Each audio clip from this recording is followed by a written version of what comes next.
আপনারা কিছু মনে করবেন না, আজকে আমি একটু পরিষ্কার করে আমি কথা বলতে চাই। আপনাদের সবার হয়তো ভালো নাও লাগতে পারে, কিন্তু বিশ্বাস করেন, আমার এটা যদি আপনারা গ্রহণ করেন, আপনারা লাভবান হবেন, কোনো ক্ষতি হবে না দেশের। আমার অন্য কোনো আকাঙ্ক্ষা নাই। আমার একটাই আকাঙ্ক্ষা, দেশ এবং জাতিটাকে একটা সুন্দর জায়গায় রেখে ছুটি করা। I had enough. Was last 7-8 months I had enough. আমি চাই দেশ এবং জাতিকে একটা সুন্দর জায়গায় রেখে আমরা সেনানিবাসে ফেরত আসব।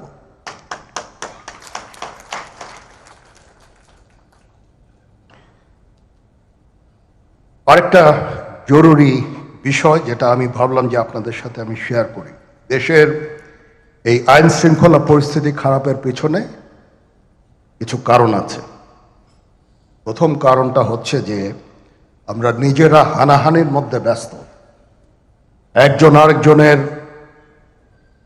বিরুদ্ধে বিষোদ্গারে ব্যস্ত। এটা একটা চমৎকার সুযোগ অপরাধীদের জন্য। যেহেতু আমরা একটা অরাজক পরিস্থিতির মধ্যে বিরাজ করছি, তারা খুব ভালোভাবেই জানে যে এই সময়ে যদি এই সমস্ত অপরাধ করা যায় তাহলে এখান থেকে পরিত্রাণ পাওয়া সম্ভব। সেই কারণে এই অপরাধগুলো হচ্ছে। র্যাব, বিজিবি, ডিজিএফআই, এনএসআই এগুলো দেশের জন্য অত্যন্ত গুরুত্বপূর্ণ কাজ করেছে অতীতে। খারাপ কাজের সাথে অসংখ্য ভালো কাজ করেছে। আজকে যে দেশের স্থিতিশীলতা, দেশটাকে যে এত বছর স্থিতিশীল রাখা হয়েছে, এটার কারণ হচ্ছে এই সশস্ত্র বাহিনীর বহু সেনা সদস্য, সিভিলিয়ান সবাই মিলে এই অর্গানাইজেশনগুলোকে, অসামরিক সামরিক সবাই মিলে এই অর্গানাইজেশনগুলোকে এফেক্টিভ রেখেছে। সেই জন্য আজকে সুন্দর, এতদিন ধরে আমরা একটা সুন্দর পরিবেশ পেয়েছি। এর মধ্যে যারা কাজ করেছে, যদি অপরাধ করে থাকে সেটা শাস্তি হবে, অবশ্যই শাস্তি হতে হবে, না হলে এই জিনিস আবার ঘটবে। আমরা সেটাকে বন্ধ করতে চাই চিরতরে, কিন্তু তার আগে মনে রাখতে হবে আমরা এমনভাবে কাজটা করব এই সমস্ত অর্গানাইজেশনগুলো যেন আন্ডারমাইন না হয়। আজকে পুলিশ সদস্য কাজ করছে না, একটা বিশাল বড় কারণ হচ্ছে অনেকের বিরুদ্ধে মামলা, অনেকে জেলে। RAB, BGB, DGFI, NSI panicked. বিভিন্ন দোষারোপ, গুম, খুন ইত্যাদি তদন্ত চলছে। অবশ্যই তদন্ত হবে, দোষীদের বিচারের আওতায় আনতে হবে। এমনভাবে কাজটা করতে হবে যেন এই অর্গানাইজেশনগুলো আন্ডারমাইন না হয়। এই অর্গানাইজেশনগুলোকে যদি আন্ডারমাইন করে আপনারা মনে করেন যে দেশের শান্তি শৃঙ্খলা বিরাজ করবে, সবাই শান্তিতে থাকবেন, সেটা হবে না, সেটা সম্ভব না। আমি আপনাদের পরিষ্কার করে বলে দিচ্ছি, এই দেশের শান্তি শৃঙ্খলা রক্ষার দায়িত্ব খালি সেনাবাহিনীর না। 2 লক্ষ পুলিশ আছে, বিজিবি আছে, র্যাব আছে, আনসার ভিডিপি আছে, আমার আছে হচ্ছে 30,000 সৈন্য। এদেরকে আমি এই যে একটা বিরাট ভয়েড, আমি এই 30,000 সৈন্য দিয়ে আমি কিভাবে এটা পূরণ করব?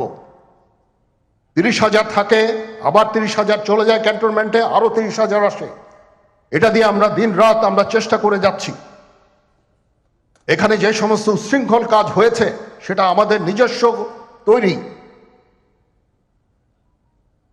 এটা আমাদের নিজস্ব ম্যানুফ্যাকচার, আমরা নিজস্ব এইগুলো তৈরি করেছি। এই বিপরীতমুখী কাজ করলে এসে কখনো শান্তি শৃঙ্খলা আসবে না। এই জিনিসটা আপনাদের মনে রাখতে হবে। আজকে একটা বেদনা বিধুর দিবস।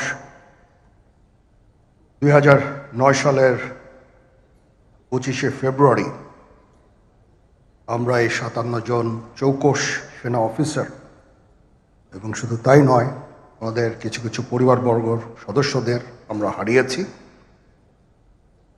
এখানে আসার সময় এই ছবিগুলো আমি দেখছিলাম। এই ছবিগুলো আপনারা অনেকে ছবিতে দেখেছেন, কিন্তু এগুলো আমার সব চাক্ষুষ দেখা। আমি একটা চাক্ষুষ সাক্ষী এই সমস্ত বর্বরতার। একটা জিনিস আমাদের সবসময় মনে রাখতে হবে, এই বর্বরতা কোনো সেনা সদস্য করেনি, সম্পূর্ণটাই তদানীন্তন বিজিবি সদস্য দ্বারা সংঘটিত। Full stop. এখানে কোনো ইফ এবং বাট নাই। এখানে যদি ইফ এবং বাট আনেন, এই যে বিচারিক কার্যক্রম এতদিন ধরে হয়েছে, 16 বছর ধরে 17 বছর ধরে যারা জেলে আছে, যারা কনভিক্টেড, সেই বিচারিক প্রক্রিয়া ব্যাহত হবে। এই জিনিসটা আমাদের খুব পরিষ্কার করে মনে রাখা প্রয়োজন। এই বিচারিক প্রক্রিয়াকে নষ্ট করবেন না। যে সমস্ত সদস্য শাস্তি পেয়েছে তারা শাস্তি পাওয়ার যোগ্য। এখানে কোনো রাজনৈতিক নেতৃবৃন্দ এর মধ্যে উপস্থিত ছিল কিনা, ইনভলভ ছিল কিনা, বাইরের কোনো শক্তি এর মধ্যে ইনভলভ ছিল কিনা, সেটার জন্য কমিশন করা হয়েছে। কমিশনের চেয়ারম্যান এখানে আছেন, উনি এটা বের করবেন এবং আপনাদের জানাবেন। বটম লাইন হচ্ছে যে এই সমস্ত আমাদের এই চৌকস সেনা সদস্য যারা প্রাণ হারিয়েছেন, তারা প্রাণ হারিয়েছেন তদানীন্তন বিডিআর সদস্যদের গুলিতে। আমরা নিজেরা এই সমস্ত জিনিস নিয়ে অনেক ভিন্ন মত পোষণ করছি। কেউ কেউ এই জিনিসটাকে ভিন্ন খাতে প্রবাহিত করার চেষ্টা করছি। সেটা আমাদের জন্য মঙ্গলজনক হবে না। আজকে যদি আমার যে উপদেশ আমি কিছু দিয়ে যাব, সেটা যদি আপনারা গ্রহণ করেন, আপনারা লাভবান হবেন, আমি এটা আপনাদের নিশ্চিত করছি। আমরা নিজেরা ভেদাভেদ সৃষ্টি না করি, আমরা নিজেরা ইউনাইটেড থাকি। আমাদের মধ্যে যদি কোনো সমস্যা থেকে থাকে, কোনো ব্যত্যয় থেকে থাকে, কোনো গ্রিভান্সেস থেকে থাকে, সেটা আমরা আলোচনার মাধ্যমে সমাধান করব। কিছু কিছু সদস্যদের দাবি যে তারা 2009 সাল থেকে আজ পর্যন্ত বিভিন্ন শাস্তি পেয়েছেন। কেউ কেউ দায়ী করছেন যে তারা অযাচিতভাবে শাস্তি পেয়েছেন। সেটার জন্য আমি একটা বোর্ড করে দিয়েছি, একজন লেফটেন্যান্ট জেনারেল সেই বোর্ডের সদস্য। প্রথম ফেজে 51 জন সদস্যর ব্যাপারে আমার কাছে রিকমেন্ডেশন নিয়ে এসেছে। তার রিকমেন্ডেশনের অধিকাংশই আমি গ্রহণ করেছি এবং আরও বেশি আমি দিয়েছি। নেভি এয়ারফোর্সও তাদের এই কার্যক্রম চালিয়ে যাচ্ছে। আমার স্ট্যান্ড পয়েন্ট হচ্ছে, যদি কেউ অপরাধ করে থাকে সেটার জন্য কোনো ছাড় হবে না, বিন্দু মাত্র ছাড় নাই। আমি আপনাদের পরিষ্কার করে দিচ্ছি, it is a discipline force. Discipline ফোর্সকে ডিসিপ্লিন থাকতে দেন। আজকে এই যে দেশের ক্রান্তি লগ্নে সমস্ত বাহিনী, সমস্ত অর্গানাইজেশন বিপর্যস্ত হয়ে পড়েছে। খালি সেনাবাহিনী টিকে আছে, বিমান বাহিনী টিকে আছে, নৌবাহিনী টিকে আছে। কেন? Because of discipline. তারপরেও আমি আমার অফিসারকে আদেশ দিয়েছি, যদি সামান্যতম কোনো সন্দেহের অবকাশ থাকে, কোনো কার বিরুদ্ধে যেই অ্যাকশন না হয়েছে, অপরাধী কিনা যদি সামান্য কোনো সন্দেহের অবকাশ থাকে, সেটা তাদের ফেভারে যাবে। এটা হচ্ছে আমার ঢালাও নির্দেশ। সেই হিসাবে বিভিন্ন প্রস্তাব আমার কাছে এসেছে। কোনো কোনো প্রস্তাবে আমি আরও আমার নিজে থেকে যোগ করে আরও বেশি আমি দিয়েছি। এভাবে পর্যায়ক্রমে অফিসাররা অ্যাপিয়ার করবে, আসবে, এবং তাদের এই জিনিসগুলো আমরা দেখব। দেখে যদি মনে হয় যে তাদেরকে করার অবকাশ আছে কিছু, অবশ্যই আমরা করব। এটা ন্যায় নীতিতে আমরা প্রতিষ্ঠিত থাকব ইনশাআল্লাহ। আপনারা কিছু মনে করবেন না, আজকে আমি একটু পরিষ্কার করে আমি কথা বলতে চাই। আপনাদের সবার হয়তো ভালো নাও লাগতে পারে, কিন্তু বিশ্বাস করেন, আমার এটা যদি আপনারা গ্রহণ করেন, আপনারা লাভবান হবেন, কোনো ক্ষতি হবে না দেশের। আমার অন্য কোনো আকাঙ্ক্ষা নাই, আমার একটাই আকাঙ্ক্ষা, দেশ এবং জাতিটাকে একটা সুন্দর জায়গায় রেখে ছুটি করা। I had enough. Was last 7-8 months I had enough. আমি চাই দেশ এবং জাতিকে একটা সুন্দর জায়গায় রেখে আমরা সেনানিবাসে ফেরত আসব।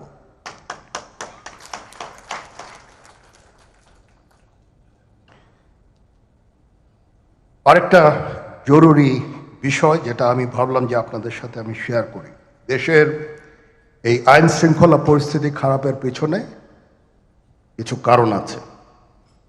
প্রথম কারণটা হচ্ছে যে আমরা নিজেরা হানাহানির মধ্যে ব্যস্ত, একজন আরেকজনের বিরুদ্ধে বিষোদ্গারে ব্যস্ত। এটা একটা চমৎকার সুযোগ অপরাধীদের জন্য। যেহেতু আমরা একটা অরাজক পরিস্থিতির মধ্যে বিরাজ করছি, তারা খুব ভালোভাবেই জানে যে এই সময়ে যদি এই সমস্ত অপরাধ করা যায় তাহলে এখান থেকে পরিত্রাণ পাওয়া সম্ভব। সেই কারণে এই অপরাধগুলো হচ্ছে। আমরা যদি সংগঠিত থাকি, একত্রিত থাকি, তাহলে অবশ্যই এটা সম্মিলিতভাবে মোকাবেলা করা সম্ভব হবে।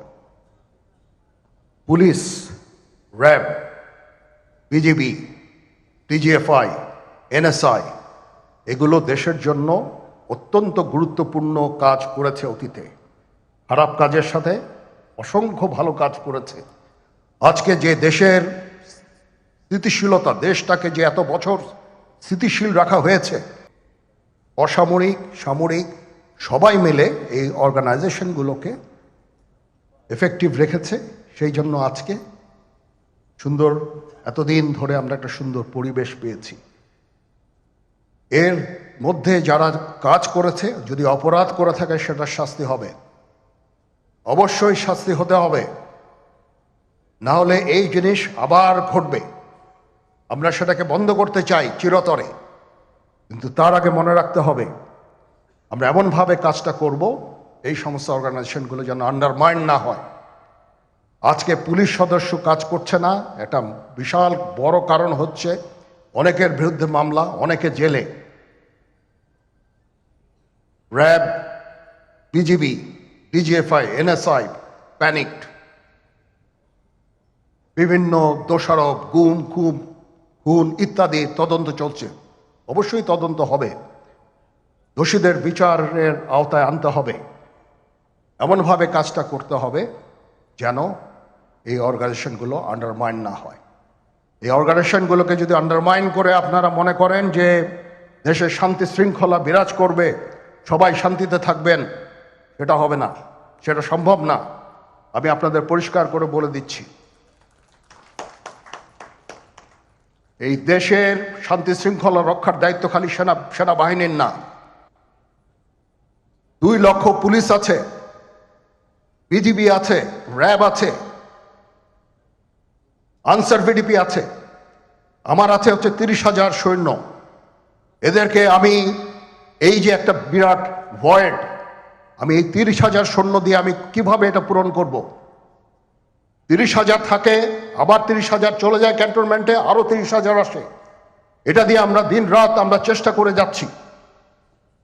এখানে যে সমস্ত উচ্ছৃঙ্খল কাজ হয়েছে সেটা আমাদের নিজস্ব তৈরি,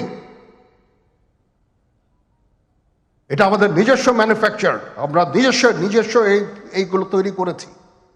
এই বিপরীতমুখী কাজ করলে এসে কখনো শান্তি শৃঙ্খলা আসবে না, এই জিনিসটা আপনাদের মনে রাখতে হবে।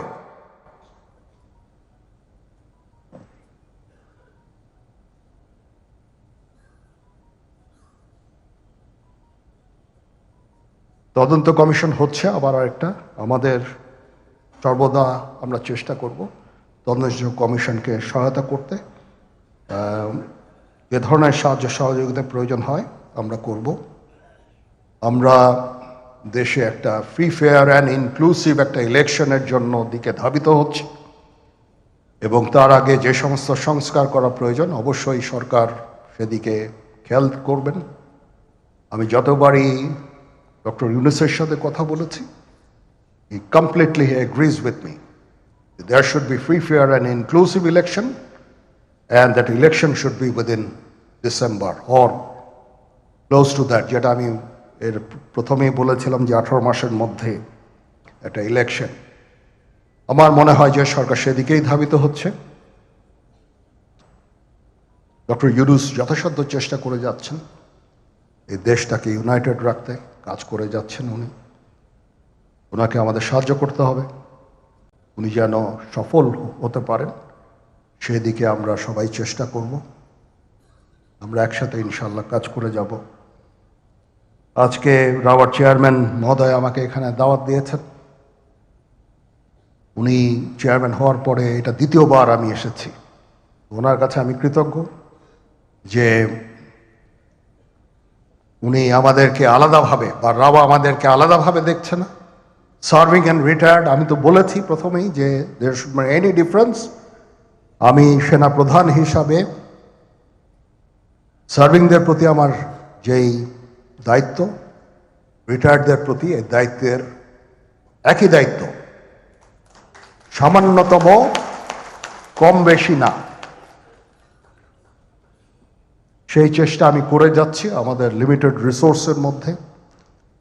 আমরা হেলথ কেয়ারের উপরে বেশ কিছু কাজ করছি, নিজস্ব কিছু মেডিকেল হসপিটাল করার চেষ্টা করছি, ক্লিনিক করার চেষ্টা করছি এবং আপনারা আস্তে আস্তে এগুলোর ফল ইনশাল্লাহ পাবেন। আসেন আমরা নিজেদের মধ্যে মারামারি কাটাকাটি না করে আমরা উই ইউনাইট আওয়ারসেলভস। দেশ জাতি যেন একসাথে থাকতে পারি সেদিকে আমাদের কাজ করতে হবে। আমাদের মধ্যে মতের বিরোধ থাকতে পারে, চিন্তা চেতনার বিরোধ থাকতে পারে, কিন্তু দিন শেষে যেন আমরা সবাই দেশ এবং জাতির দিকে খেয়াল করে আমরা যেন এক থাকতে পারি। তাহলে এই দেশটা উন্নত হবে, এই দেশটা সঠিক পথে পরিচালিত হবে। না হলে আমরা আরো সমস্যার মধ্যে পড়তে যাব। বিশ্বাস করেন, we don't want to head, ওইদিকে আমরা যেতে চাই না। আমি আপনাদের সতর্ক করে দিচ্ছি, পরে বলবেন যে আমি সতর্ক করিনি। আমি আপনাদের সতর্ক করে দিচ্ছি। আপনারা যদি নিজেদের মধ্যে ভেদাভেদ ভুলে একসাথে কাজ না করতে পারেন, নিজেরা যদি আপনারা বলবেন যে আমি আপনাদের সতর্ক করিনি। আমি সতর্ক করে দিচ্ছি আপনাদের। এই দেশ আমাদের সবার, আমরা সবাই সুখে শান্তিতে থাকতে চাই। আমরা চাই না হানাহানি, কাটাকাটি, মারামারি। সেই উদ্দেশ্যে আমি কাজ করে যাচ্ছি, আমরা কাজ করে যাচ্ছি।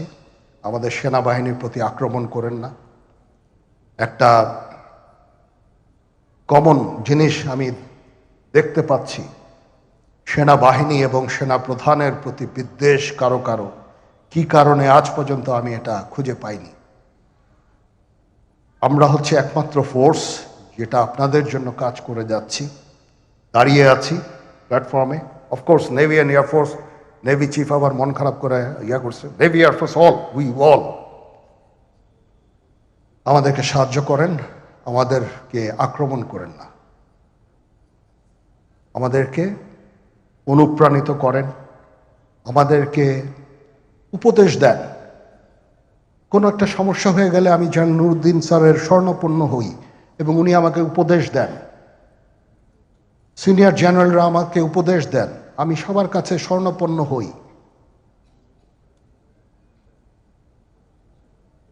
আমাদের প্রতি আক্রমণ করেন না, উপদেশ দেন। আমরা অবশ্যই ভালো উপদেশ গ্রহণ করব। আমরা একসাথে থাকতে চাই এবং দেশ এবং জাতিকে এগিয়ে নিয়ে যেতে চাই। সবাই ভালো থাকবেন। কর্নেল হকের প্রতি আন্তরিক কৃতজ্ঞতা। উনি আমাকে সুযোগ করে দিয়েছেন আজকে এখানে আপনাদের সাথে এসে কথা বলার জন্য। একটু মন খুলেই কথা বললাম।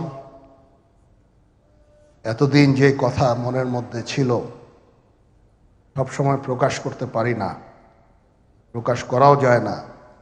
আজকে প্রকাশ করে ফেললাম। আমি জানি না এখানে অনেক মিডিয়া আছে, মিডিয়া না থাকলেই মনে হয় ভালো হতো। সবার সামনে আমি আমার মনের কথাটা প্রকাশ করে ফেললাম। কাউকে যদি দুঃখ দিয়ে থাকি আমাকে ক্ষমা করবেন। চলেন, আসেন আমরা একসাথে কাজ করি, দেশ এবং জাতিকে একটা সুন্দর জায়গায় নিয়ে যাই। এখানেই আমাদের ছেলেমেয়েরা বাস করবে। তাদের জন্য এমন কোনো, আপনারা বলবেন যে আমি আপনাদের সতর্ক করিনি, আমি সতর্ক করে দিচ্ছি আপনাদের। এই দেশ